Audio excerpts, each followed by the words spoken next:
Ay bari sular olsaydı. Akil kız tehlikede sular vardı. Ya ne yapayım? Ya ne yapıyorsunuz ya? Ay kusura bakma. Şu bu da soğan yokmuş. Al, al afiyet olsun ye. Feride. Al bir. Yemeyeceğim işte. Ya Feride açsın. İnat etme ye lütfen. Sen de açsın ama. Sen beni düşünme hadi.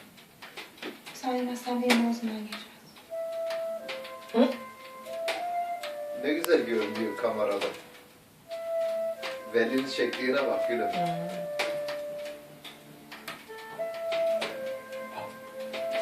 Bak bana da ver.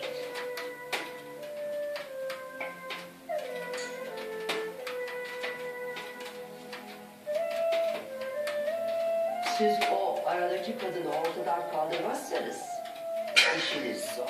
Boşuna hayal kurmayın. Ama bildin değil mi? Benim balım çıkar mı güzelim? Adam evli. Sen yanlış gökyüzüne kanat açmışsın diyeceğim.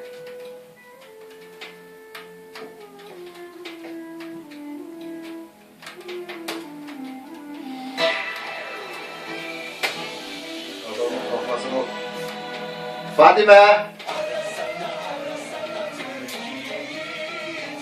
Tamam ya, bağırma.